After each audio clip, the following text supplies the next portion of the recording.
Monday, the 8th of June, 2026. Another day to take a look at happenings in and around Nigeria here on the Polity on Udala Radio 104.7 FM. Good morning to you and welcome. I'm Chisom Chinedu. Franklin Ibuka is here. Dr. Tonyo Lizambeki is here as well on the analysis desk to make sense of all of these happenings. A lot happened over the weekend, gentlemen. One of the things that woke me up on Sunday morning was the rescue video of Adelabu's sister, ex-minister Adelabu's sister, and her twin boys. It was a very funny scene.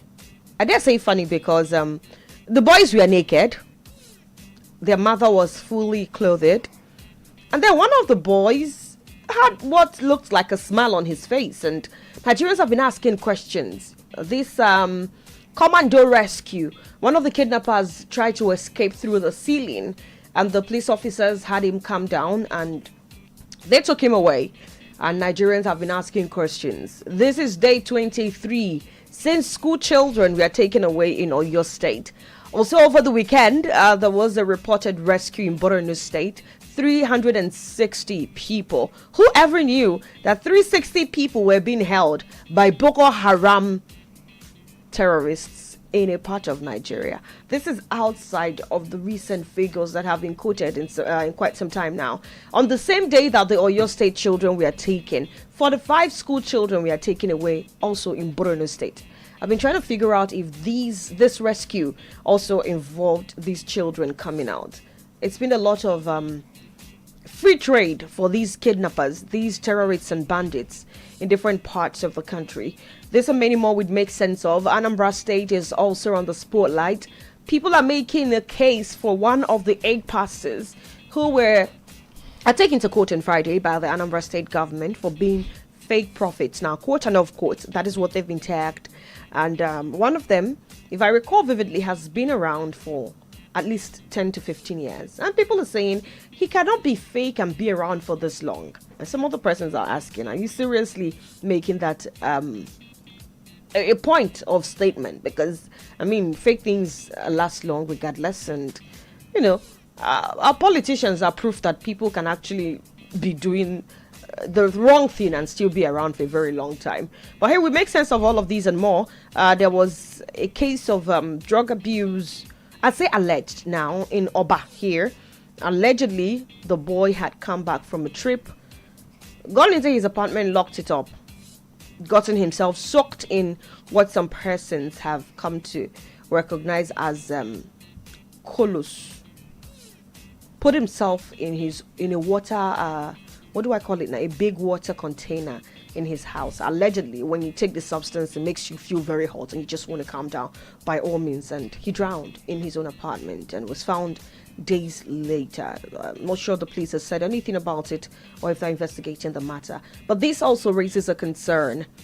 Drug abuse is something that we need to be talking about more often.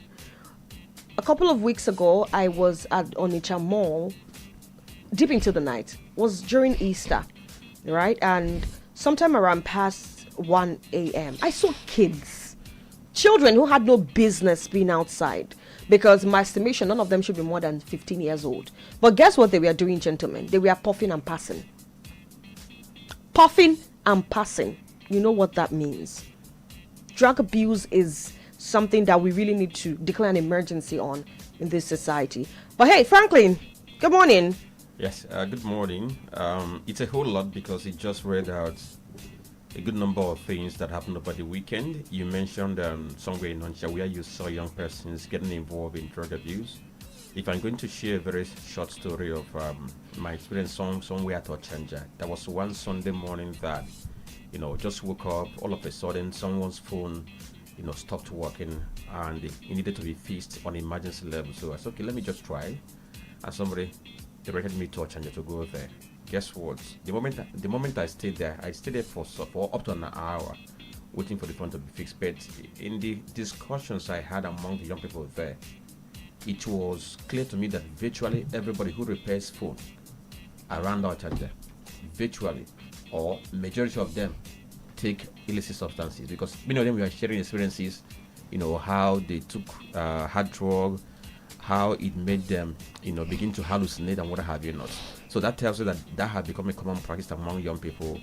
I don't know where they learned that that has become an expression of being a man, and on daily basis we get to see the consequences of such actions. But the irony is that people who are supposed to learn are yet to learn from those experiences, and I'm hoping that one day they will become crusaders. Because what I've seen is that some persons who have indulged in it, and if they eventually get rehabilitated, some of them turn back to become crusaders. So I'm hoping that one day these people are going to learn the dangers of exposing one to illicit substances. Other things that happened over the weekend, this one is not actually about politics, but it caught my attention because it's a cause for concern. I don't know if you saw the story of a woman who was caught using physics to fry akara in Cross River State. Yes, I saw the video. So that. See, what wonders shall never cease. I'm just wondering how somebody will have the heart to get human excreta, mix it with beans, and use that to fry akara that she sells to people. And guess what? People have been buying from this very woman, and they're just wondering of what is she trying to achieve with that kind of inhuman thought and inhuman action from that very woman. And that tells you too that while you try to eat outside, you should also be careful, know where you eat, so that you don't end up gathering different kinds of diseases for yourself. Then this very one is a concern coming from people. I got a report that there are some group of youth at Mpo who have perfected the act of extorting residents and small business owners within that very Mpo axis. Guess what they do? They move around going to shops to extort shops. And the most recent one they did was that they went to one shop, a Bet King shop, and extorted 20,000 naira from the guy for installing solar system in his office. That's what they did. And from that very report that this has been going on for a long time by these young poor people. And I'm asking, this money they are extorting, or they are just extorting for themselves, and nobody's questioning it, because once they mobilize and get to somebody who is just left alone, the person might not be able to resist. So it's a cause for concern. It's a cause for concern. People who are authorities in that area, they should be able to rein on this, so that people should stop extorting their fellow men. 20,000 naira for installing solar system in your own shop, for what purpose? And it's not like they own the property, so they are actually not asking for you to pay because you damaged anything. They are just oh my god. The thing is, there's a system here in Anambra. Young people have found a way of constituting themselves into an unknown authority, and they begin to do some extension. Sometimes if you go to some places to paint your house or repaint your house, somebody tells you you have to pay before you repaint your house. I just wonder where is this thing coming from? So those leadership we have in those smaller units, what are they doing? Because I know if you go to some estate, for instance, you have leadership. If you go to some place, you have landlord association. So these people, what are they doing? If these young people can come into your domain and begin to unleash terror on people, and nobody mounts any kind of check, it's cause for concern. It's sad, really sad. Did you also, by any chance, see the video trend that I saw it on X actually, about a primary health care center in Okalokute, Oshimili, North Local Government Area of Anambra State? Did you stumble on that video? None. It's a very sorry sight. Apparently, before he left office, Okowa commissioned the project. Sorry, did you say Okalokute in where? Oshimili, yes. How do you say Anambra State? No. Okay. Oshimili, North Local Government Area of Delta State. So apparently, Okowa commissioned it before leaving office, and the structure was built to like lintel level, and it was abandoned. It has become a very thick forest. Not very thick, but it has become a bush as we speak. And it brings back to mind the thousands of abandoned projects that we have scattered across Nigeria. I think it was about 2 years ago, a research has data that says that about 50,000 abandoned projects are littered all over the 36 states of Nigeria. I don't even know the figure right about now, but this is proof that it might just be increasing, and it's really a sorry and unfortunate thing that public funds go into all of these things, at least for the initial stage. The corruption continues. And then somebody will probably get to award this again from the start, and another chunk of public fund goes into the gutters. And unfortunately, the gap between the rich and the poor that pay the taxes but cannot get services for what they pay just keeps growing bigger, and it's unfortunate. Now, this case you mentioned in Delta, I'm just wondering why it wasn't completed by the government of Delta State, because Okowa and Oborowori Sheriff, they're on the same ship. If my memory serves me right, they are good people. Let me say good people to themselves. Of course, Okowa ensured that he became the governor. So I was expecting that transition from Okowa to his government would be more seamless, where he could see finishing his project as part of the continuation of his government. So in the case where we now have this, keep on wondering, so why was it not completed? Is it that there's no good handover note to indicate that such project was started and it didn't I was not completed before Kowa left? I do not know whether we are going to need a law at different state level whereby if an outgone government began a project, the new one must complete it, because you can't just begin a project and then commit millions of naira into it, or even billions, and somebody comes and abandons that and it goes into waste. Just like what people are saying in Abia State, the past government built a new government house, and Oti came and said it wasn't conducive for government to operate from that very place, that he's going to convert it to hotel, and now he's building a new one. Money being sunk into projects for government operations. I do not know what that means to us when it comes to financial prudence. But if there's anything we can do to ensure that projects are not abandoned and money wasted, there's need for us to do that now, because the figure you put at Chisom, you talked about 50,000 about project. And if you look at the value of it, is put at about 17 trillion naira. That tells you huge sum of polyfund has been sunk into this very project, and they are left to decay. It's quite sad. It's a very sad one. Dr. Tony Lisambeki, let's not keep you waiting for too long. Good morning. Good morning, Chisom. Good morning, Nigerians. Good morning, the good people of Southeast. Good morning, in Anambra. Good morning, in Onitsha. Good morning, in Dosumo. Good morning, everyone under the reach of our voice. A very beautiful morning. It's another day, Monday, the 8th day in the month of June, the year 2026. We thank God Almighty for His love, for His mercy, for all He has been doing for us, for a miracle of waking up another day, and also coming back into the sanctuary to profess the truth. Just sit back and enjoy the program. All right, then, we're going to tell you what the front pages of the papers say, and right after that, we'll dive into making sense of some of these issues we've raised and even more on the front pages of the papers. Just to let you know, we are live on Facebook. Udala Radio 104.7 FM is our handle. And on our table today, we have The Guardian, Vanguard, we have This Day newspaper, and The Punch newspaper. On The Guardian, banner headline here is Debt. Oil output volatility weigh on fiscal outlook despite high revenue. That's on page 6. Wabara, others sue INEC as Dati says Articles 2027 chances limited. On page 3. MDA spent 220 billion naira on solar to hedge grid collapses. Higher electricity bill. On page 3. A former SGF Lawal tags grass cutting scandal political setup. On page 3.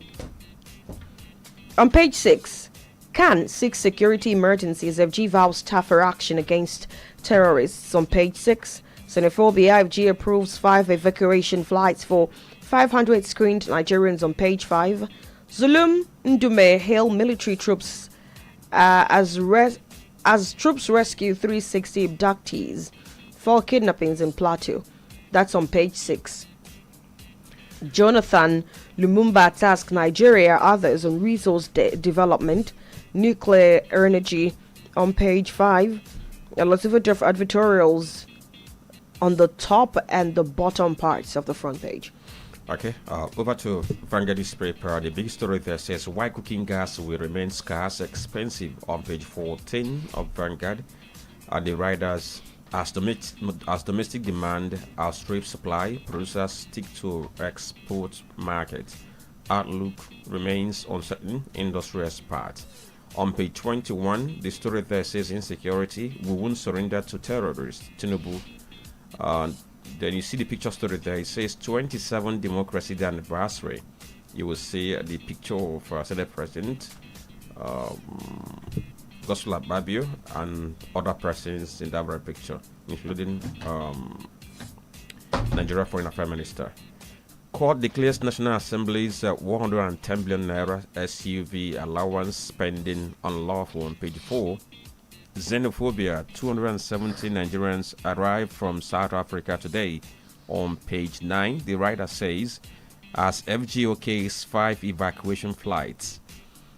This one, okay, I think, yes, with that one, we conclude the headlines on the front page of Vanguard because it has also commercials taking most part of the page. All right, then let's go over to the Punch newspaper. And of course, the banner headline here is States rush to deploy forest guards as insecurity deepens on pages 2 and 8. The riders first, Kwara Ondo deploy 3,500 new men. Kebbi, Gombe, Kaduna, others ramp up fresh recruitments. Thousands of guards enlisted nationwide as governors boost local security network. We won't bow to terrorists' intimidation. Tinubu vows. MTN, 37 others generated 600 megawatts without licenses. That's from LASERC. On page 21, FG clears 5-month allowance arrears for lecturers. On page 7, consortium. Oh, this is another advertorial. FG slashes ministers' impress to 700,000 naira. On page 7, court voids 110 billion naira National Assembly vehicles allowances vote. That's on page 7. Isn't it sickening, Franklin, how the country is drowning and we are talking about allowance votes in vehicles worth billions? You see, like people saying that the irony of Nigeria is that everybody talks, tells you how they love Nigeria, how they are doing this, how they are doing that. But in reality, everybody just trying to see how much they can take for themselves. It's all about prebendalism. But this is not post-civil war when Nigeria had so much you didn't know what to do with it. Nigeria is soaked in borrowing at the moment. That's what I'm telling you. That the thing in Nigeria is that everybody, every Tom, Dick and Harry that comes close to government office is thinking about how do I enrich myself. Even the old, the young people, that's what they do. That's why sometimes when you have discussions with people and they tell you something, you be asking yourself a question. I don't know if I have said on this platform that I once had a discussion with a government appointee. Then that was on the piano. Then he had served 1 year, and we were just discussing. He said, "Frank, if anybody serves government for 1 year and comes out and says that he is poor, that person is foolish." And I was asking him on what terms, and he said, "You do the deal. That's when you get into government office. If you know what to do, you do what to. You know what to do, you do what to do." So that tells you the mindset that people have. For the National Assembly members, they are preparing for themselves. And when you ask them, they'll tell you that they need the vehicles for them to go for oversight function as if they don't have any vehicle. No, they were tracking like me now. You understand? And if you look at the kind of allowances they go home with, it's humongous. So the thing is that there's this mindset that government is like an elephant. If you have an access, take cut your own pound of flesh. That's what you can do. So that's the mindset that many people have for a government that can barely take care of the needs of the people. It's quite sad. Then from this day newspaper, we have the story that says Uzodinma Ododo mobilized Igbo Kogi people in Ekiti for Yebanji's second term. The story is on page 34. ADC court begins accelerated hearing in suit against the Denmark's leadership today. And it has plenty of riders there, but I'm going to just go to the next headline that says Tinubu, we won't surrender to terrorists. Bandits, we will rout them. free our people. He said this yesterday during the interdenominational service they had yesterday in Abuja as part of activities marking Nigeria's Democracy Day. Of course, we know it's on June 12th, and that very event he was represented by the SGF Senator George Akume. And other things we have here, picture story, and then this one says Adeniyi court diplomat, top government officials as customs expands global partnership, trade cooperation. That story can be found on page 5 of this newspaper. So these are the headlines we have this very morning. All right, then we start the conversation proper right now. And of course, we're going to be starting from home. And Tony, one of the things, like I said, that piqued my interest so much over the weekend was the alarm being raised here in Anambra State about the issue of drug abuse. I like to think that it is not talked about as much as we should. Over the weekend, there was a report of a boy who, what would I say, in a bid to calm his head after taking Colos, drowned himself in his own apartment. And sometime in February, we had the NDLEA in the state raise the alarm on how drug abuse is being, overlooked in the state. And I'd like to ask a few questions. Why are we not having this conversation enough? Why are we treating drug sensitization as a ceremonial thing?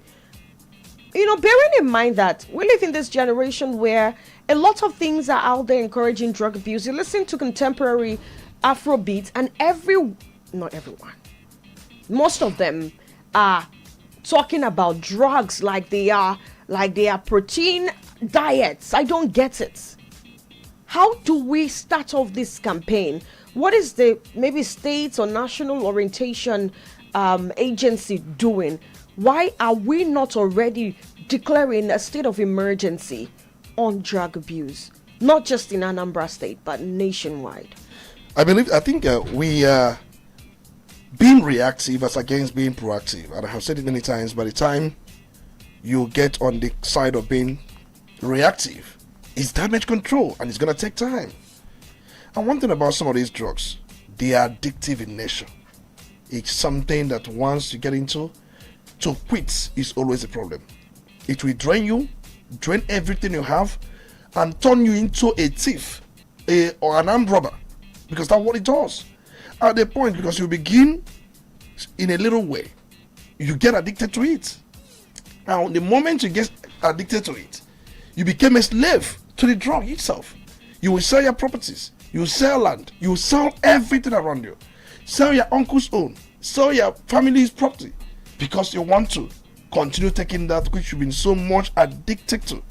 It doesn't stop there. By the time there is no money or nothing to be sold, you will go into robbing, taking people's phone, stopping people, because it will force you to get a little gun or made, and you use it to rob. And before you know it, you join gang. Maybe there could be 2 or 3 or 4 more people who are into the same thing. You people form a gang. You start doing that, and whatever you get from it, it goes into drug. And you continue from that. Before you know it, you may, or they may, metamorphose into a high robber cadet, where they can do a matter of things. Drug is very, very bad. Why I say that we are being reactive is because we do not catch them young. Some of these things start from secondary school, and we neglect that very area. We are looking at those who are already addicted. We should know that the only way to stop them will be through rehabilitation. Bring them out, flog them, because communities over time moved into shaming, public flogging. But it didn't do much, because what it ended up doing is to harden those people, those flogged in the public. They will go back, form a gang, and attack the PG, kill the PG, because they will find a way to revenge. That you can't flog me in the public, and once I'm released, you will go scot-free. They will find a way. Some of these PGs being assassinated. These things are done as a result of this public flogging and public shaming. And secondly, you have hardened them because they're into it. They have not gone through rehabilitation. Flogging, public flogging is not rehabilitation. These people look inwards. They started this in most urban and rural secondary schools. Ebanesia Nuku Cashew, Uku Mango. That's where they gather. They smoke weed, and what they do now is to mix weed with they mix cannabis with meth, and they will also add, there's a syrup one. They put all these things and they call it colos. Oh, that's how they make the colors. That's what they do. It's just a mixture. It can be. It's more like a cocktail. They will bring cannabis. How do you know? It's research will tell you all these things. Absolutely. Research tells you all these things. Common research will tell you some of these things. So they do all manner of things. In fact, even the NDLA, they are also not catching them young. They go to universities. Somebody who started taking some of this thing, by the time he gets to university, the person is more like a PhD holder already. And you are trying to stop a PhD holder. You don't want to stop the intake, more recruits at the secondary school level. I have said it many times that we must do a thorough job if we want to stop anything drug. And the Onitsha drug markets also makes it easy for these people, because there are drugs they access from that very market. The truth must be told. It makes it very easy. Most of these drugs are either pen-related drugs, but these drugs are abused, completely abused. And we have seen situations whereby, I said it last time we were here, any crime contributed to that crime, apart from other factors, poor upbringing, broken home, and some of these peer pressure and some other things, drug contributes nearly 80%. Other factors will just be like about 20%. Drug, very bad. The last I checked, the NDA were telling us that in most rural communities, especially in the rural communities, that in every 4 male young adults, one of them takes drugs. And they are telling us that even that has also increased. It's important. Apart from NDLA, I have said it many times that the state should also have its own drug enforcement, anti-drug enforcement agency. Every state should have, not NDLA. They can't be everywhere. That's why this in that code, I don't know if it's a code, SASA, they have also started pushing against drug, because almost these touts, they are all drug addicts. You can hardly do that kind of job without drug. They are drug addicts. That is why where some of these things are done, these things are busted. I don't want to talk about places in Anambra State, in Onitsha, in Oka, in Obosi, in Enugu, in Okija, many places. They are known for things. If you look at demographic studies, it tells you that methamphetamine, the one they call meth, that is methamphetamine, is potent, highly addictive synthetic stimulant. It floods the brain's dopamine system, producing intense euphoria in a wangore, in a mole, and it also gives you more alertness and energy even when you have not eaten.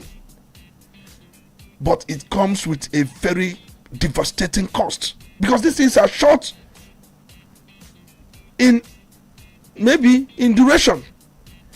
The truth remains that this euphoria, increased energy, it gives you performance. Some of these people now roll leaky, many of them, they are drug addicts, because it gives them that euphoria, a sense of happiness, making them to forget their immediate worries, giving them some level of additional energy. Is there something we are not doing right as a society that has encouraged this habit?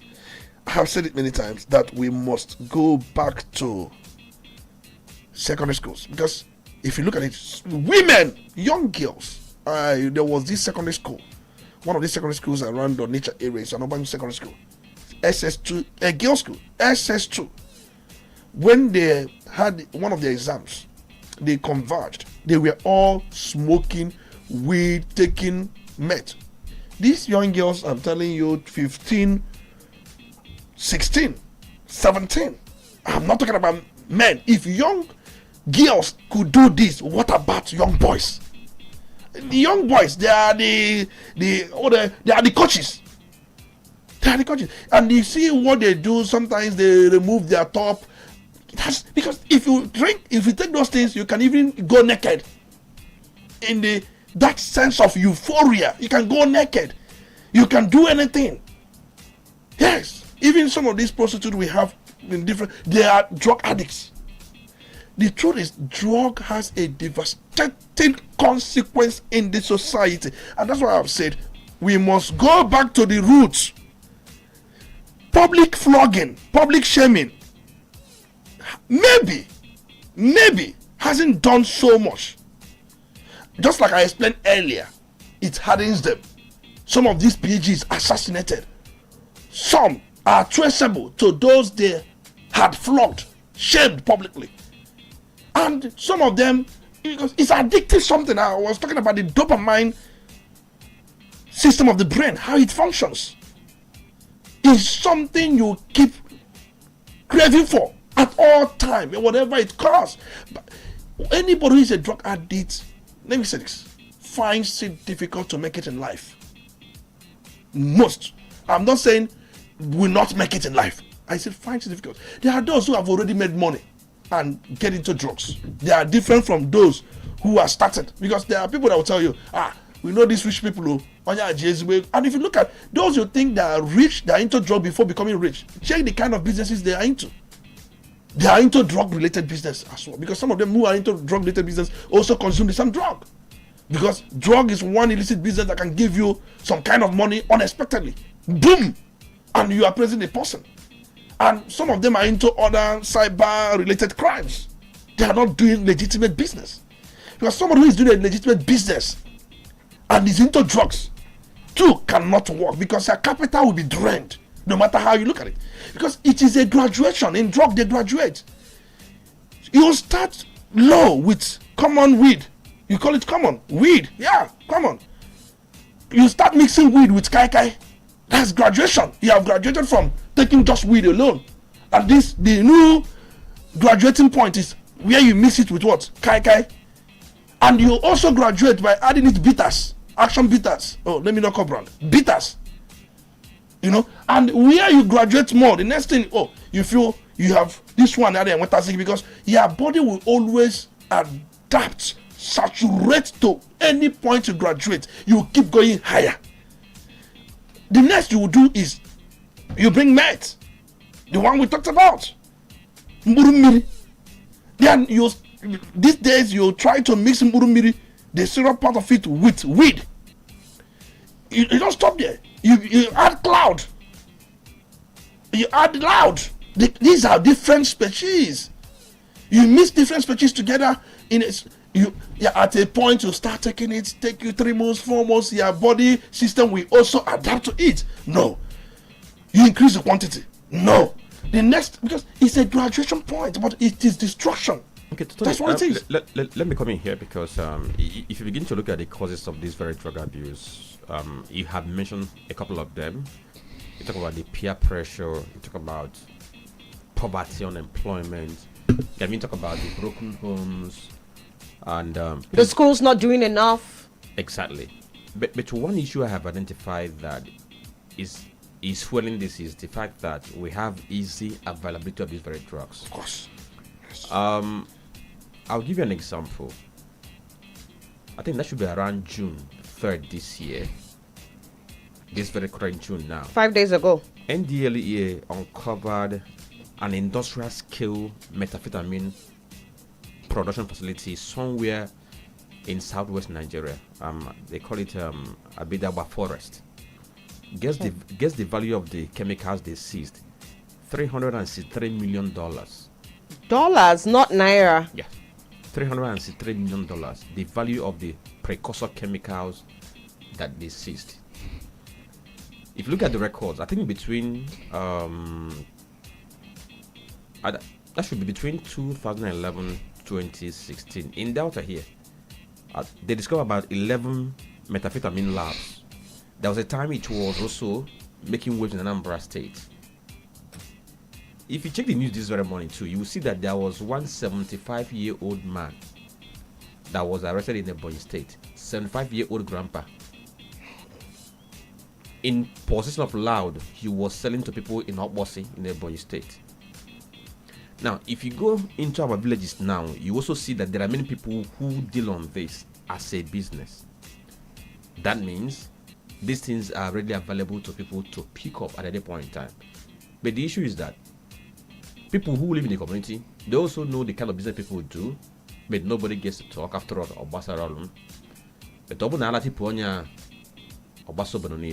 So how do we deal with the issue of this easy availability that makes young people to now, once they look left, they see it, they look right, they see it?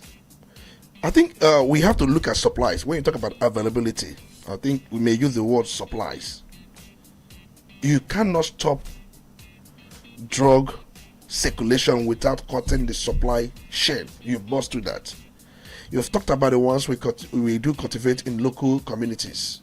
And in most communities, they know people that deal on this. If communities will be honest enough to come and tell those involved, security agencies, it could be Akone Chamber, it could be India Kodo, it could be the NDLEA, and we're talking about Anambra State, and tell them, we suspect this family, they do into, if you go to this family, so if we give these people this information, it will help to break the supply chain. Because in all of this, there are those who sell in large quantity, there are those who sell in retail quantity, there are also many middlemen in between, and they make money from it. Drug business is one of the shadow business we talked about, and it also forms part of the shadow economy we talked about. We must find a way to do this. If you look at the Obogo, I've said it because there are those who are there also aiding and enabling this. We must find a way where market unions, they will have to come in. Government, because these are patent market dealers, there's no doubt. They must have, in medicine, there is what they call Socratic oaths. I don't know what their own oath could be. They must commit that, because you must find a way to get them. We have some laws already in place to prosecute some of these people, but we are talking about surveillance, evaluation, and monitoring. Remember, I've talked about monitoring system, which is one of the things I believe has been elusive in this country. I have said it many times. We must checkmate ourselves. We must be brothers and sisters vigilante in any way. That's what we should do. The market unions, they must get involved. Situations, because that's why sometimes government comes out and close that market, and we'll be shouting because they are not doing what they are supposed to do to an extent. They will say, government. You have a role. You have a role to play. There was a man that killed the uncle. I think I watched the video. He happens to come from one of the towns in Olu area of Imo State. He said that he saw it. It was revealed to him that the uncle was responsible for his problems. Nothing was revealed. Obana has hallucination, because it gives you hallucination. You see things that are not real. You see things that are not true. And for you, it has been revealed. If you take things like this, you go into hallucination. You see things, and in such hallucination, the uncle appeared. Then the uncle became responsible for his either downfall, because he moved from Lagos down to that very place. Many of you may have watched the video. You know what he did? He killed the uncle. When he was arrested, he now confessed that he had killed about 4 or 5 persons. That he came to there are times he will use machete to chase people away. Work of drug. Because he, at that point, was a known addict. And he was asked, he was saying he was taking loud. Mixed with this, mixed with that. You know, if you look at him, he's almost gone. Gone. And if you look at what awaits him, is it not death by hanging or death by firing squad? By the time he's prosecuted, the cops was seen there. We cannot. We're going to overemphasize on this issue of. And that's what I'm saying. Cannabis cultivated in many rural areas, in many communities in Anambra State. And I was told that it is more prevalent in Anambra South and Anambra North. Not that Central are not part of it, but we're talking about the prevalence. Anambra South Totally. So and Anambra North. Is there a way we can deconstruct the mindset of young people? Because what I've seen is that young people now fear that now if is safer in reform. So is there a way we can deconstruct that very mindset? Because I think if we're able to do that, it's going to help. This issue of using ambassadors who are seen as those involved in illicit drug. I know there was time that NDLA made the Naira Marley an ambassador. It raised my eyebrows, and people were asking questions whether it's going to be a good model. But do you believe that if we use people who were involved and later repented to send the message to these very young people, that is going to help us to deconstruct the mindset? Most times people don't buy to mindsets; they buy into peer pressure. Frankly, when I was in university, it happens that people that, for one reason, unavoidable, cannot avoid them. Your neighbor, your neighbor left and right, they are all smokers. They smoke these things. But for me, I could have even easily joined them, but I said, no, I know where this will lead to. And just like I said, there's a graduation point. They keep graduating from one point to the other, adding more substance to make it more conk. These things are prevalent in university. And if you look at these friends or neighbors I had while I was in university, they started from secondary school. That's where they do start, from secondary school. When most, you talk about lesbianism, it does start from secondary school. All right, Tony. It talks about hold on. It talk about, what do you call it? All manner of ills. Unfortunately, from secondary school. I totally agree with you, and I totally also agree with you that schools are not doing enough to identify these ills, support the students to stop if they have started, and make sure that it is not spread. I mean, by way of what I call it, contamination. Now, you know what they say about bad company corrupting good morals and good character and all of that. I'm also of the opinion that social media is not helping. And when we talk about social media control, I don't know how we're going to do it. There's this freedom that is unfortunately leading us down a very dark path, and we need to do something about it. Peer pressure is there, unemployment is there, economic hardship is also there to be blamed. Now also there is the issue of pharmaceutical outlets not being monitored, and so drug distribution becomes diverted to this particular lane. We are hoping that administrators and regulators swoop in and do something about it. Also, I don't know if we're going to primarily start treating drug abuse as a criminal offense or maybe a public health emergency. That's a rhetoric out there. We are hoping that we become proactive about controlling, about checking the tide of drug abuse among the youth in Nigeria, in Anambra State, as against being reactive. I totally agree with you on that. Also, over the weekend, the price of cooking gas, LPG, rose to about... I wanted to talk about the religious leaders or the arrested. Oh, yes. Quickly, in Anambra State also, we have the issue of 8 religious leaders who were charged to court on Friday, and people are making cases for one particular man of... Are you talking about Bishop Wampa? Yes, in that list. And I'd like to know what you think about this development of checking fake passes. Some persons are saying, isn't this a misplacement of priority? We have bigger problems. You know, one thing we say here, we reflect the minds of the people, possibly let people know what others are talking about. I have seen those who have been tagging the governor, saying Odumeje. I have seen that. Yes, I saw that too. We are tagging the governor, saying, as a person said, nothing should happen to Odumeje. I had calls last night, about 1 or 2 or 3 calls, and they were telling me that isn't governor looking in that angle? Isn't governor looking at Odumeje and all that? Many things we are saying. I'm saying that any form of unethical religious practice, that if you want to open a wrestling competition, smackdown, and use chair and hit somebody, that are those things not part of the Homeland Security law. But the truth remains, we must cleanse the audience table. As we are talking about those who are into drug, there are those who are also doing their own in angle of that area. There are those who are doing with using Ogugu, using all manner of things to defraud unsuspecting people. It is the duty of government to protect every citizen from abuse, from fraud, and from all manner of fleas. The people must be protected, and when government moves in to do that, government should be supported. And for the bishop you talked about, I don't know much about him. Somebody was telling me, he's been around for quite some time. yeah, somebody was telling me that he has his either cathedral somewhere around territory area. Somebody was telling me that. I don't know how correct that could be. And there are those. For you, let me say this thing. I was telling the person that called me last night. It is the duty of government to prove. If you bring any of them before the court, they are not there to prove anything. It is the government that will prove that they are fake.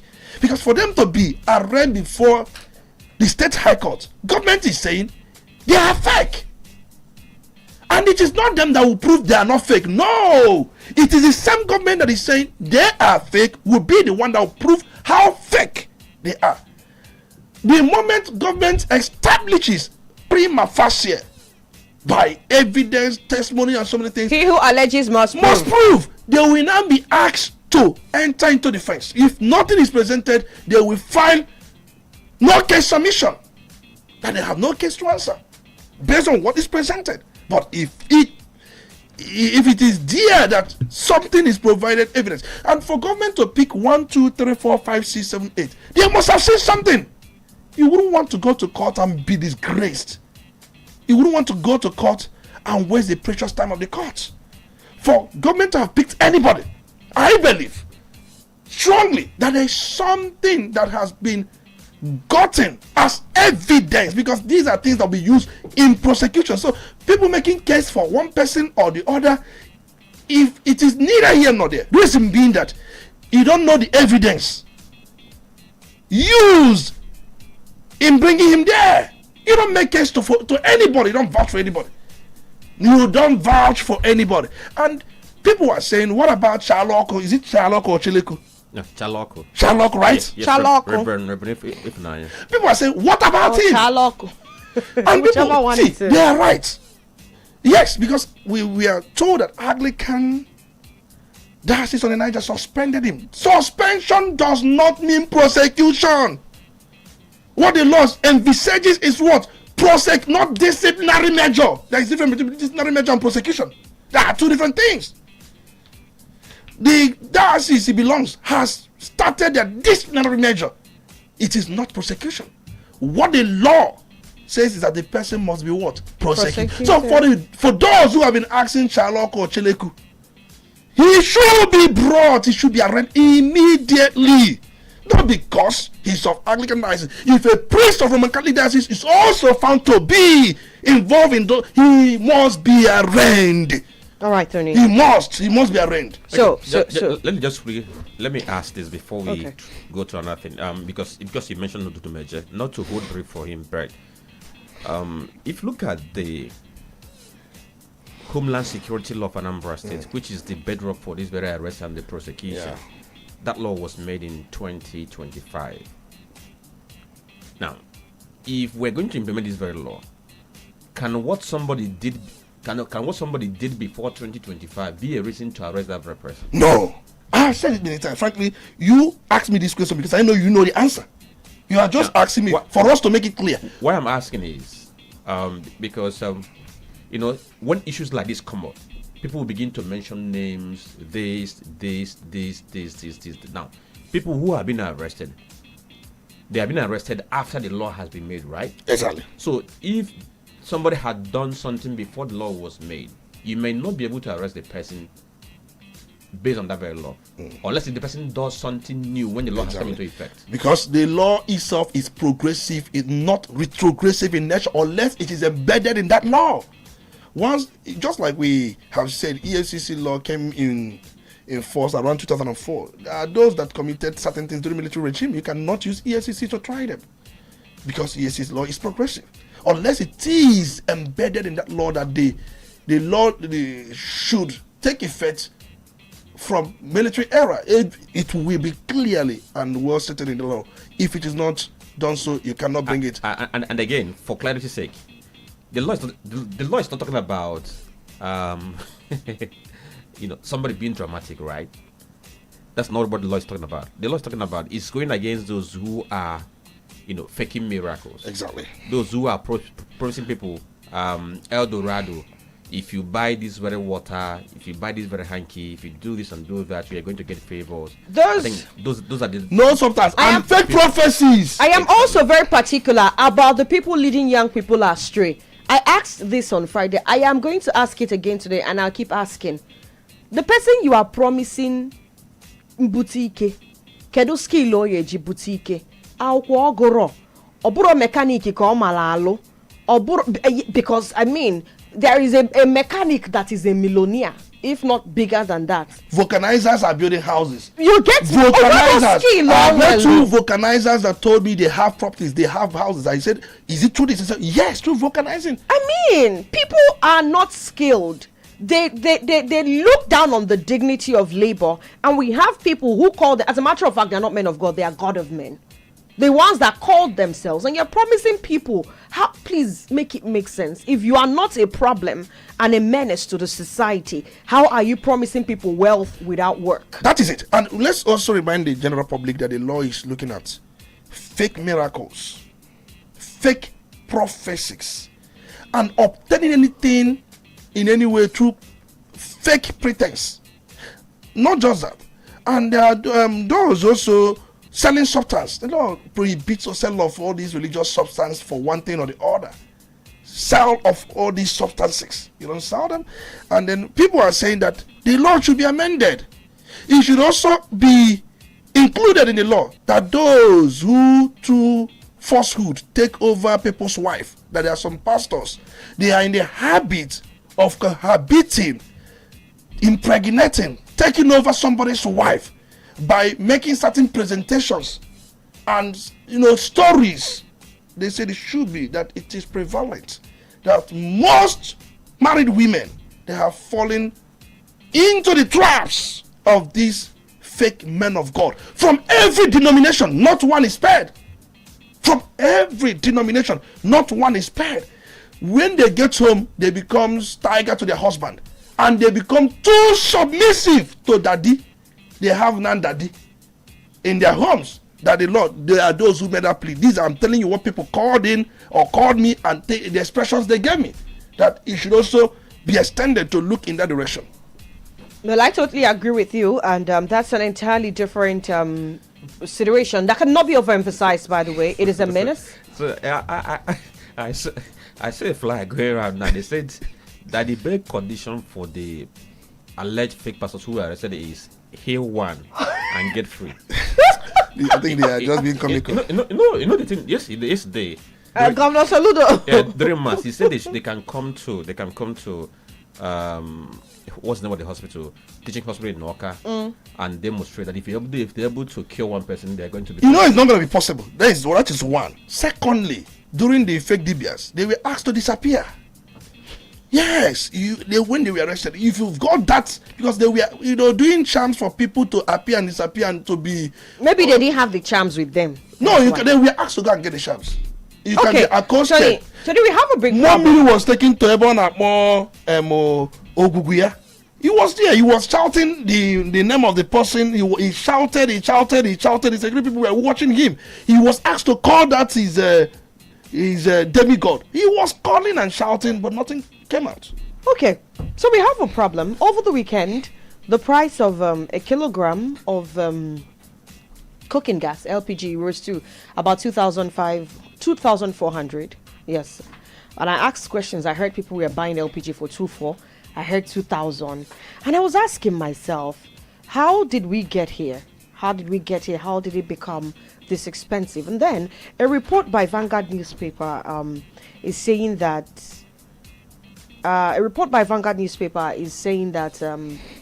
price of LPG is going up because we are exporting more of what we produce in the country than supplying it to the local market. And I've been asking myself, Nigerian families are groaning. What is the government going to do to tighten this loophole? Because if you are exporting about 62% of what you produce, I think for January, February, that was the figure quoted, And then the local market is left to grapple with about 38%, knowing fully well that it is not serving for the local market. Now, this is not a Iran, US, Israeli war problem. This is a local problem. And I am curious to find out what we are doing about it and why we have not done something really fast to arrest this situation. Well, we know very well that these things happen as a result of different factors, not just one, not just two, and not just three. There are a lot of factors involved. The truth remains that cooking gas has become the most, not just reliable, but before now, affordable mode of cooking. People were before now resorting to charcoal, firewood, kerosene, electricity. You cannot find electricity. These are different energy sources, especially when it comes to cooking. But these things have been overtaken by time, environment, and so many things. And the demand is also going high every day. If you ask how many metric tons does Nigeria consume, it tells you that we consume about 1.5 million metric tons, I think, per day. But that's by the way. I want to look at the other factors. Like if you talk about the Middle East crisis, yes, before the Middle East crisis, the kg of LPG was around 8,100 or 900 in some places. Between 900 to 8,100 in most places. But by the time the Middle East crisis began, I'm talking about US war with Iran and possibly Israel getting into that, the price was checking up from time to time. But according to this report, this is more of an availability problem than the US-Israeli war. I think that's what I'm trying to tell you. There are a lot of factors. Dangote, we are told before now, was producing about 80% of Nigeria LPG need. And import was down to about 20%.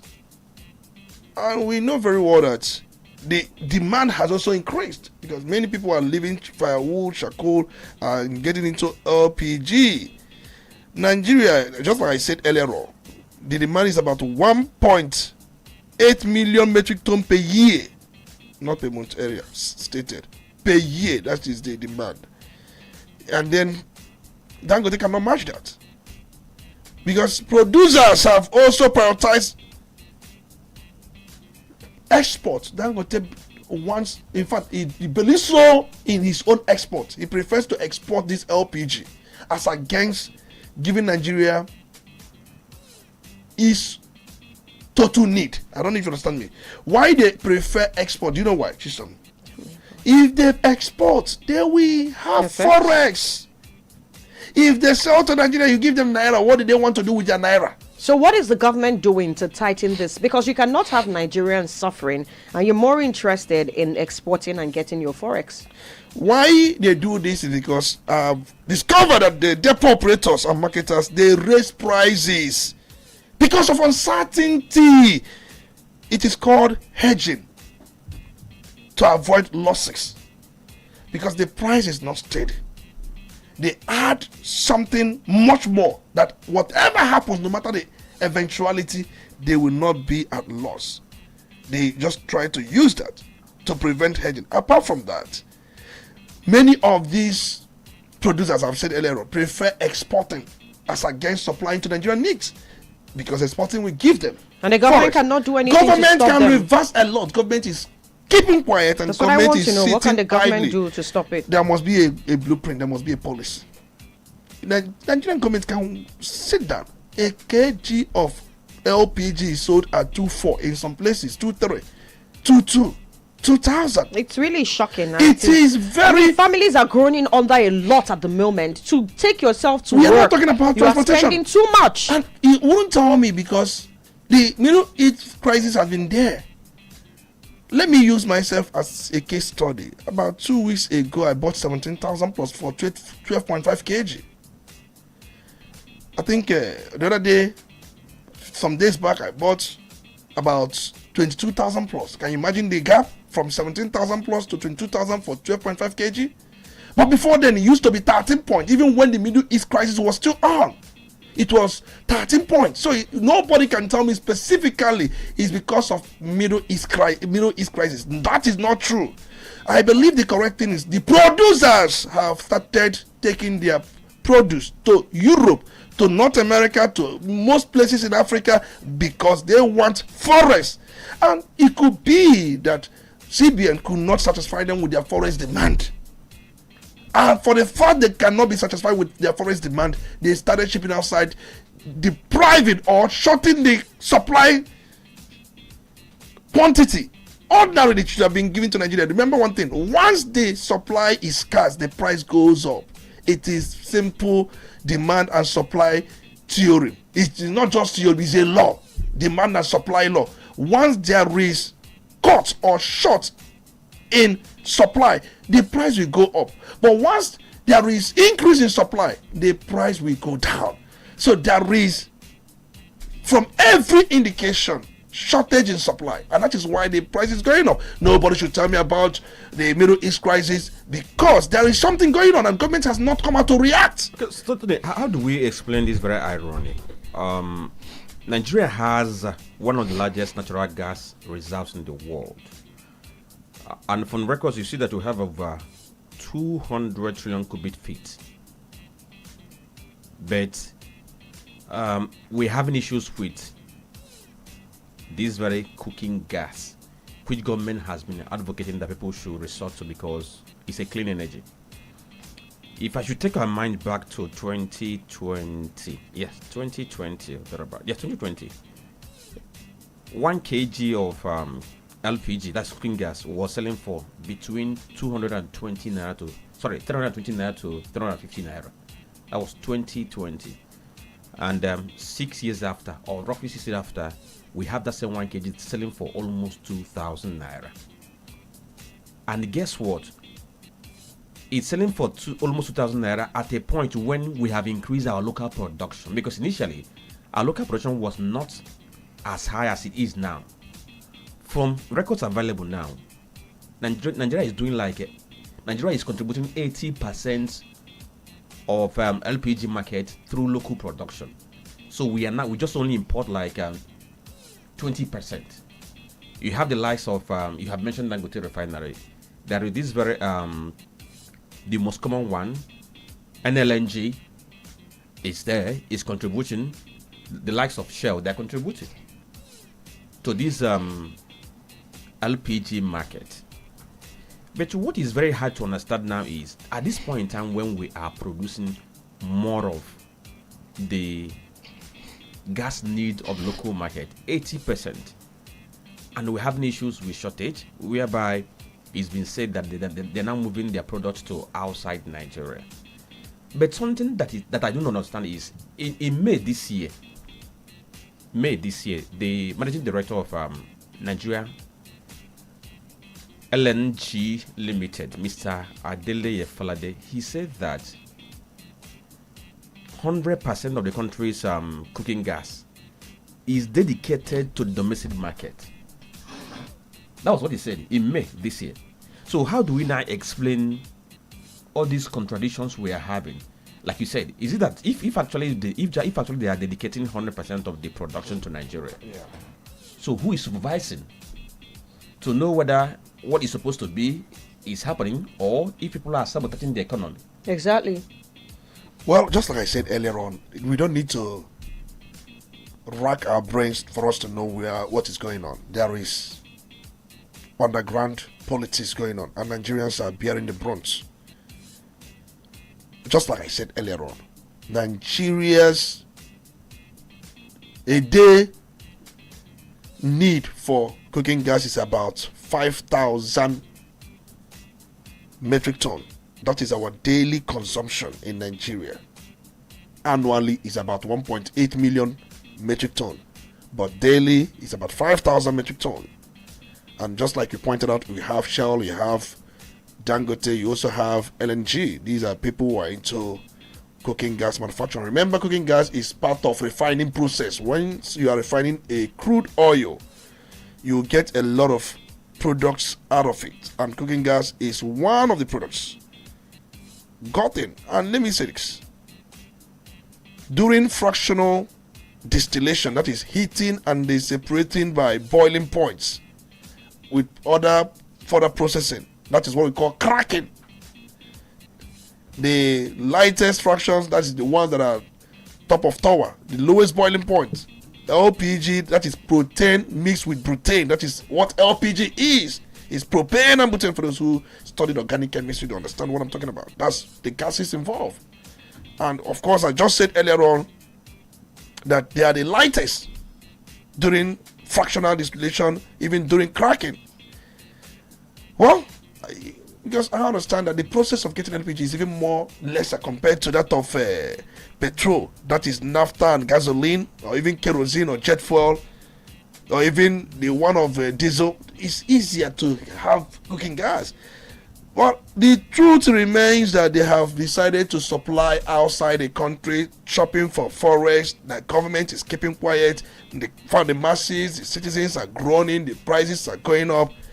Why wouldn't we, for good reason, satiate our daily consumption need? It is not a rocket science. Now, the government can make it as a policy that you cannot export without fulfilling your domestic quota. It should be part of the policy. Every of these manufacturers or producers should have a domestic quota. Your exports processing can only be approved on the point that you have fulfilled their domestic quota. It's doable. It's easy. But I don't know, because some of these things may be connected. I'm just wondering where we are headed, because we live in a time where everybody cries about climate change, and we're talking about planting trees, people resorting to clean energy, and the cooking gas, which is the clean energy, the price is going up. Now, what we are left is that people are going to go back to using kerosene. People are going to go back to using firewood, charcoal, and others. And you begin to see deforestation again, because those people who can't afford all this will resort to making use of firewood. And you look at how it's going to still affect our climate, our climate policy. And so I don't understand why this is happening.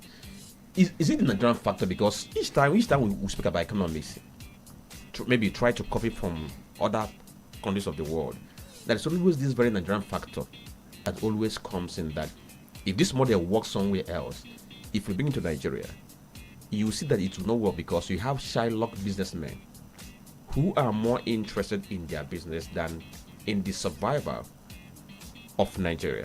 And I even learned that this propane and butane, I think some of the companies, they supply more of butane, whilst they supply more of propane. Yeah. And if you buy a butane cooking gas, it burns lower compared to propane.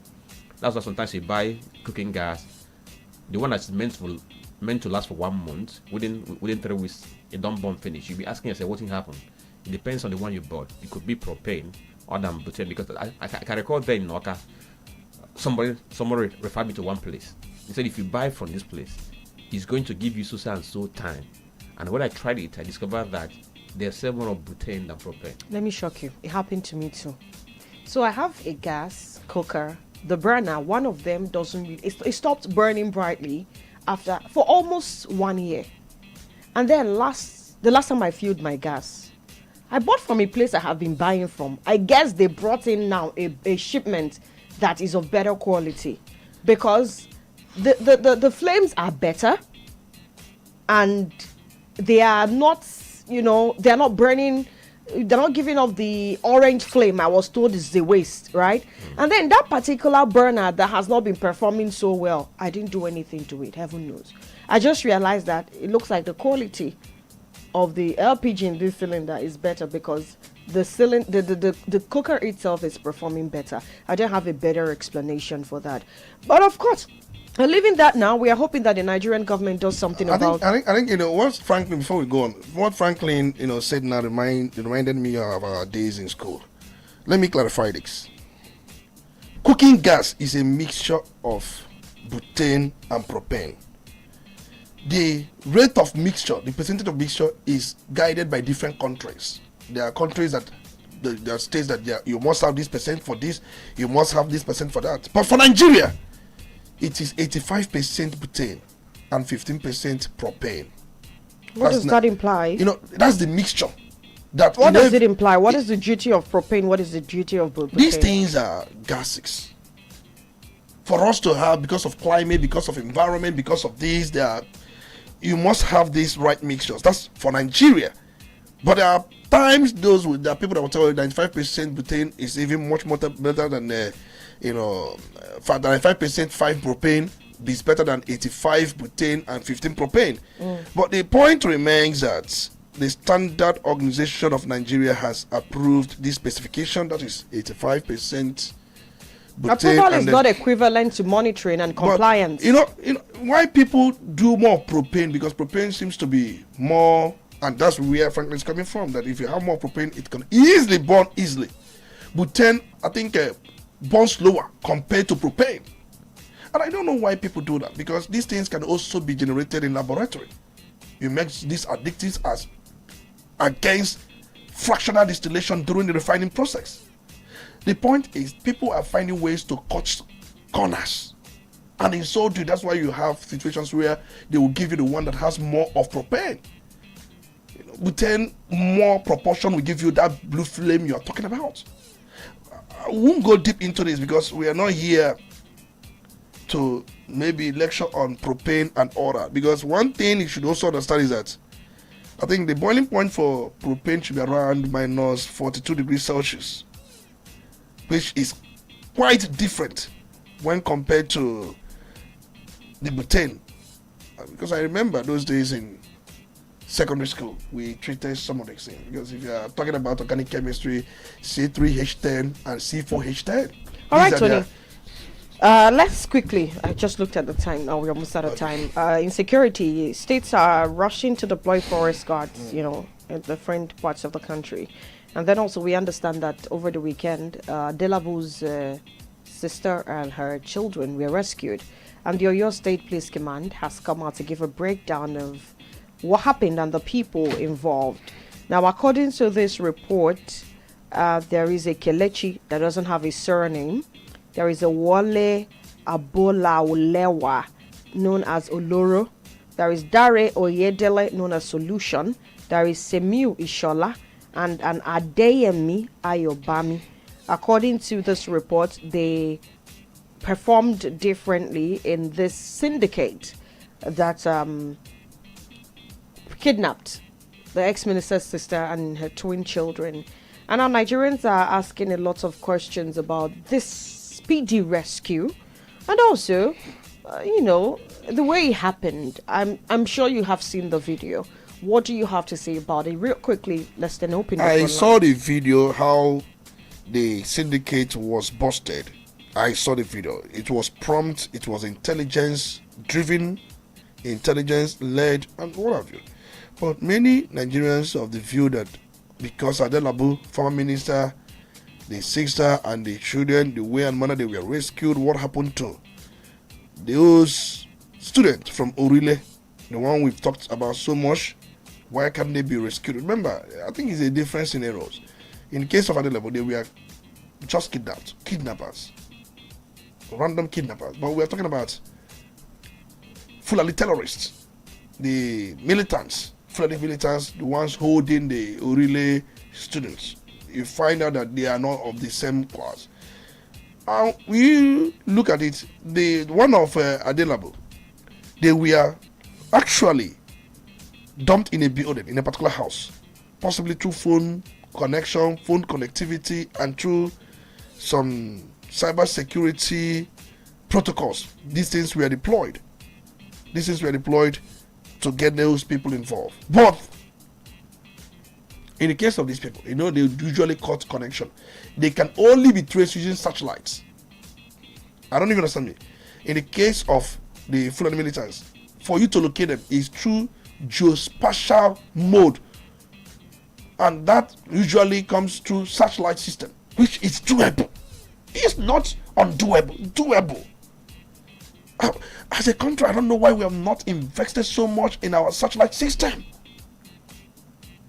But that's by the way. But in the case of Adelabu, I've just stated, just kidnappers, and probably they could be traced through some cybersecurity protocols. We may not call in here, or maybe say here, or tell people how these things are done. But the responsiveness on one part is what we are talking about. Because if you look at the responsiveness, they move and swept and also moved into gear 1. But in the case of these Orile students, I don't know the gear that is being used. You know, gear 1 is always aggressive while driving.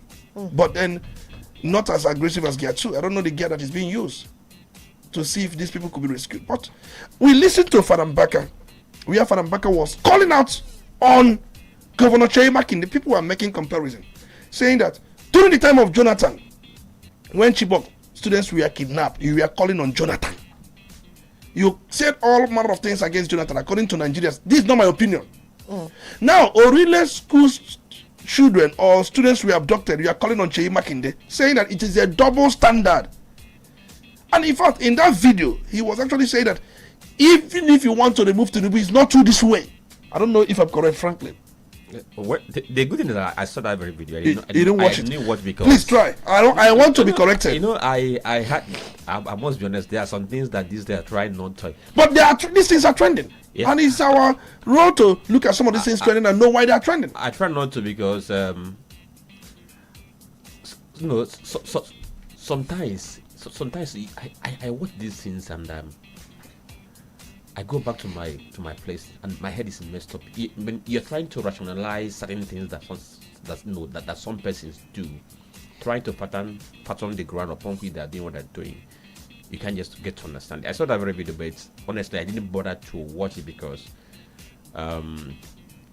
once somebody had become accustomed to double standards, I just like Reno Mockery. When I see his post, I just jump and pass because I don't see anything interesting there. But let me quickly ask Tony. What I'm asking now is not about how this thing was rescued, but the media paparazzi we saw how the police took media to go to a crime scene. What does it say about prevention of a crime scene? Because we know that when you have a crime scene like that, it needs to be preserved for forensic examination. But in this very case, there was this media paparazzi. What does that mean? What is that sending? For me, I think some of these things we are just to please those who are onlookers and those who are unsuspecting of most of the things we know. You're trying to either dance to the gallery. That's what it is. That is what it is. All these media stunts, I call it media stunts. That is, for me, these things are stunts, and it doesn't in any way go beyond that.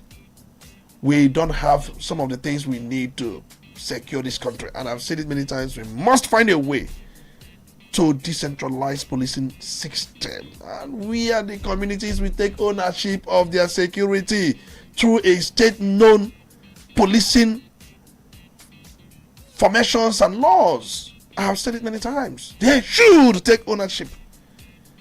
Things we are seeing, forget what you are seeing. There should be monitoring, there should be evaluation, there should be auditing periodically. And don't give us a police system that will not wear body cameras. That's the kind of policing we want. These things are doable. Security is number one in everything. Because even when there is security, every other thing thrives. Moving from one part of the country to another part of moving from Anambra to Enugu, or from Enugu to Kogi, or from Kogi to Abuja is a nightmare. It's a suicide mission. Whatever you see, you take. Is that the kind of country we're talking about?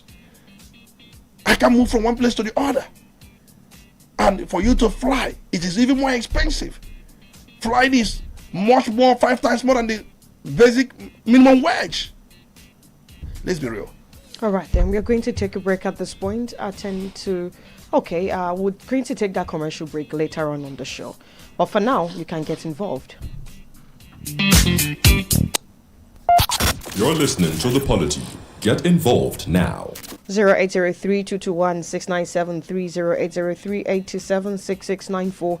Those are the numbers to call to be a part of the show. 0803-221-697-3083-827-6694. Hello, good morning. Good morning. Good morning. Tommy. You're Good welcome. morning. And good morning, Mr. Frank and Tony Lizambek. My name is Marokesh Yuka coming from Monica. I want to react on the issue of fake passports and all that. And I want to ask, how does the federal the state government know that these guys are fake? Does the state government have any ministry that are issuing licenses to passports and religious and military? You ask a question, we'll respond to that question later. Just go on. Yes. If there is any license being given to them, fine. But if you don't have license being given to them or being issued to them, you don't have any right to say that this man is fake or maybe not. And I will keep saying this. Just like what I said when he is arresting the native doctors. For me, it's undemocratic. I know why I'm saying this. Because it's just like fighting our beliefs. You don't force me to go to any pastor or maybe to any pastor or maybe the pastor will force me to do anything that I will do. Anything that I see in any pastor that I visit is supposed to be my own, it's supposed to be upon my head. And that is because your prophet is one of them. No. See the angle I'm going there, Tommy. Okay. Okay. I am not saying that there are. Let me say something on this. Please, it is the duty of government to protect everything about you. Good morning. You don't beg for that. They do it even without you knowing. Good morning. Hello, good morning.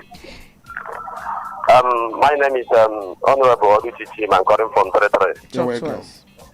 On the issue of this fake, alleged fake pastors that are being paraded now, well, it's a welcome development. I support the government on the sanitization of the system, from the native doctors to the pastors. But where I'm having problem with the governor is this. One, I don't see why we should call them fake, why the courts have not said so. Two, I don't think there are enough evidence that they have gathered already to back them fake.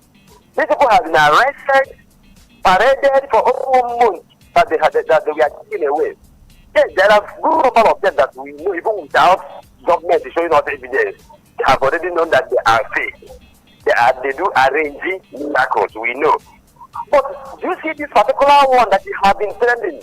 Among 8 of them, 2 person that have been trending. Put a name to it. Put a name to it. I doubt if that one is also fake, because that man has been here over 30 years. That's a wicked I have known him for about 20 years. You understand this? Doing his work, that's not my own problem. Let the government organize something like state for them. Let them perform something. You understand this? It's not all about saying all that they will be taken to Amoko teaching hospital for them to heal the sick. No, it's not every sickness. Let's not tell us outside the truth. It's not every sickness that needs a prayer to be healed. Like that particular one that has been threatened. Okay. If this was to be a law court, your client would be going to jail. Definitely, you will put your client in. Hello. You commit your client Good to morning. prison. Hello. Good morning. Thank you very much. My name is Comrade Wilson. I'm calling you from Onitsha. Go ahead. Kudos to Anambra State government. We need more arrests. You know, I don't want to mention names. We need more arrests. We want our society to be sanitized, even including all these native doctors. He has not done much in that area. There are still some of them on social media. I don't know if they are not seeing those people.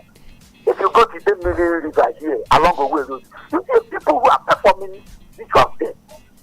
In other classes, these are areas government create, for the session. Where you go, people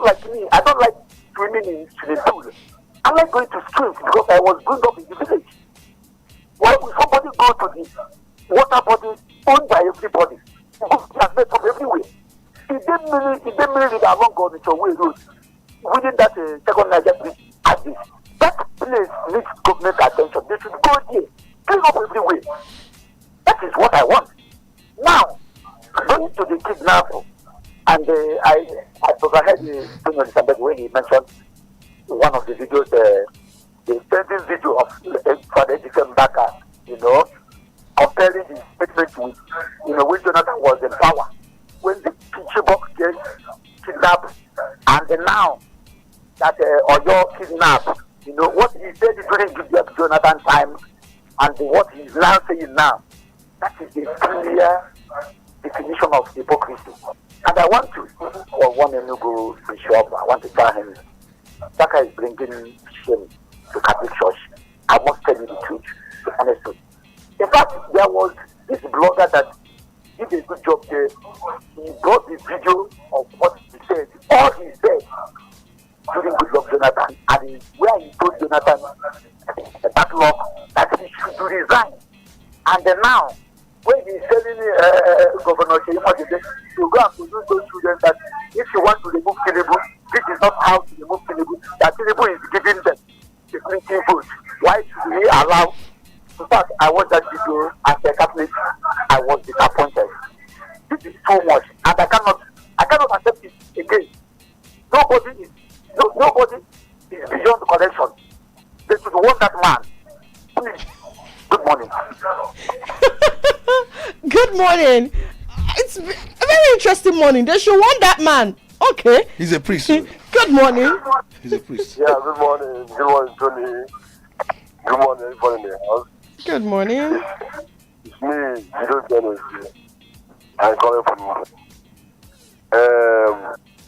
everything the government is doing about pastors, ADVS is very good. When are they going to start dealing with positions who are on money? When they will start, if they are not doing that, then they are not doing the right thing. Secondly, you can't tell pastors to go to a park here, they're going to sit there. That's how God works. He works his own way. You understand? There must be evidences to bring these people to justice. You understand? Then let me talk about different use of drugs. The way our youth are using drugs is quite alarming. You can't count up 50 youths without seeing 45 or 47 of them being drug addicts. It's quite alarming. And I don't think government is doing enough. This doing enough to stop this trend. Honestly, it's quite alarming. You can't need to find the youth in the family that does not indulge in drug addicts. Quite alarming. Sometimes this is not a very beautiful state we grew up with. But our is totally different from what is happening now. Government should look into bad politicians, not only fake pastors. Politicians have done what just part of that now. How much is quite alarming. Should look into it too. They stop confusing us. They have dead enough to that's my take this morning. Thank you. All right then. Hello, good morning. Are you there? Hello? Hello? Yes, good morning. Good morning. 08032216973. Hello, good morning. Yeah, good morning, please. Good morning.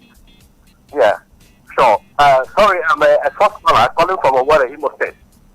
Good to have you. What is your name? Yes, okay, sure. Yeah, Michael Wolf is my name. Talk to us, Michael. Okay, sure. That's right. You see, I have to, there's quite, the reception here in the world is quite high. I have to commend the station.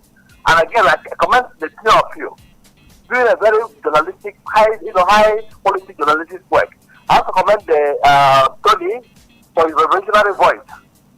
And then commend why do I have lost memory now? The young man, his voice his voice is fascinating because he speaks like a newly,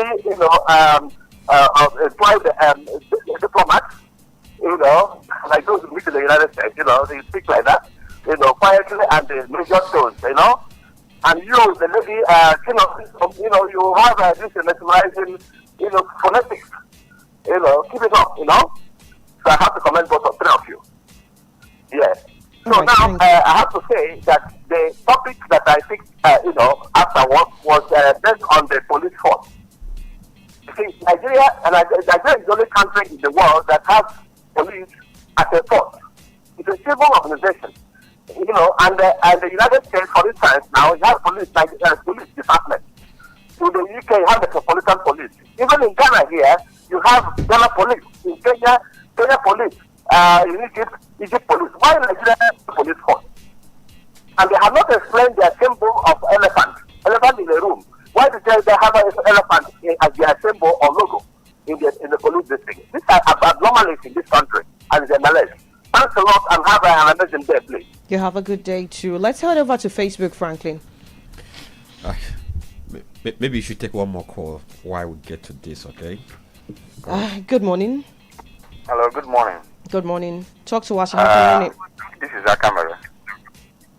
Yeah, and Akamara is calling from Shigi. Go ahead. I want to commend you guys. You guys are really doing wonders. I want to just talk on this drugs. I overheard my speaker talking about drug market. I want to say something because before this drug to get to drug market, we have wars. We have where this thing is coming from. And I know that some NAFDAC officials are there. Why is it that they are not checking this product there? But after they just, bring it to drug market, you see some of them coming here to come and start it. And some of all these poor guys who go and, I'm not supporting someone who is, dealing on this illegal drugs.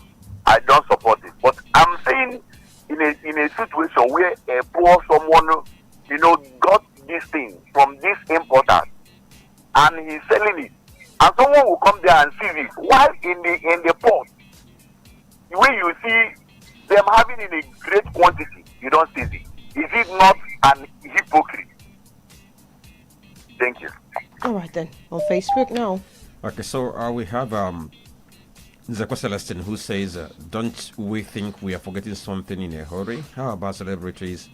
Don't you think that they are among the people that contribute to these issues of drug abuse and advert? How do we explain a situation where NDLEA was using an alleged drug addict as an ambassador, and you think these things cannot have effect on our youth who idolize these celebrities?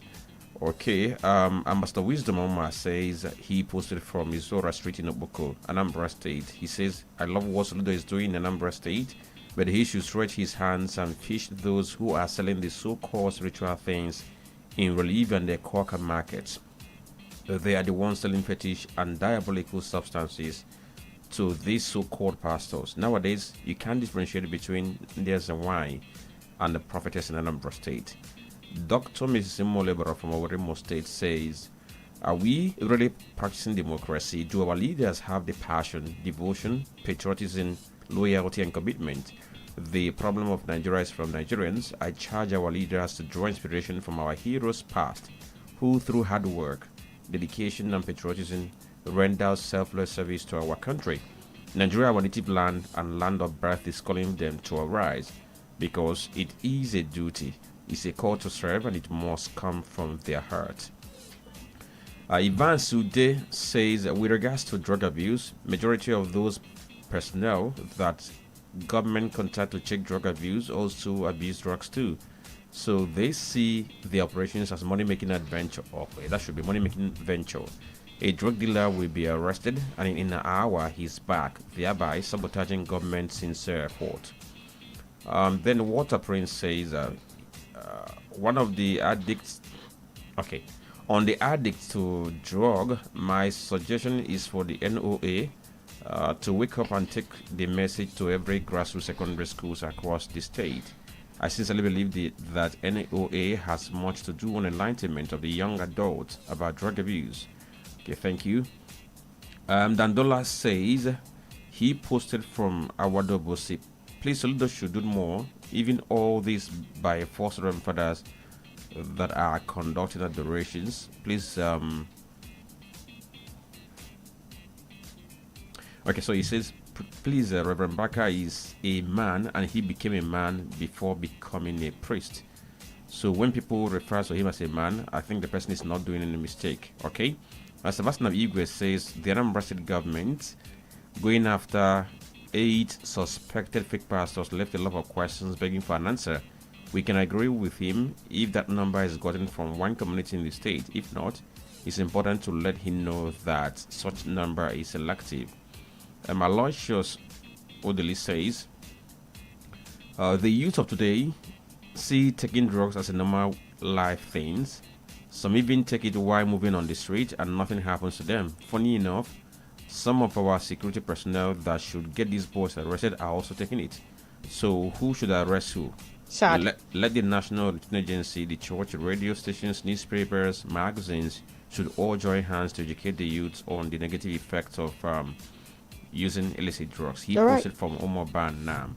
And Jeku Bishop says, we need to go. Pertaining to skyrocketing of gas prices, my family is now switching back to charcoal. I have just procured the charcoal port.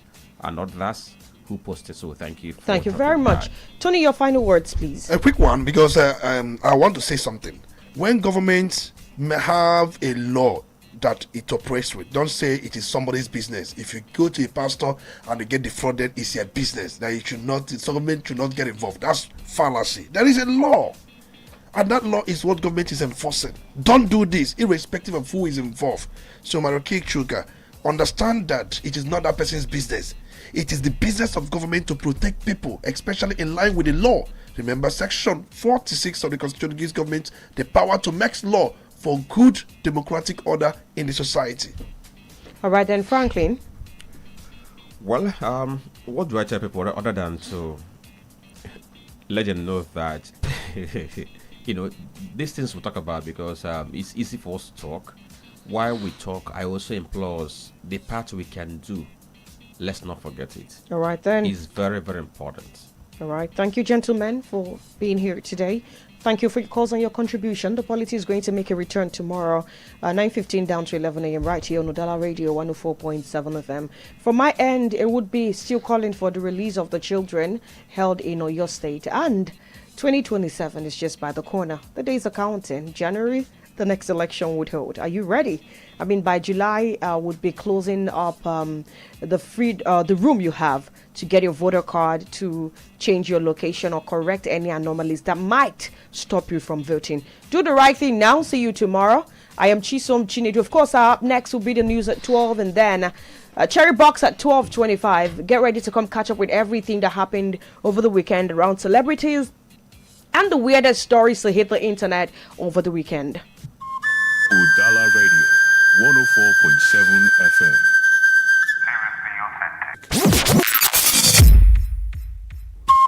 Udala Radio 104.7 FM.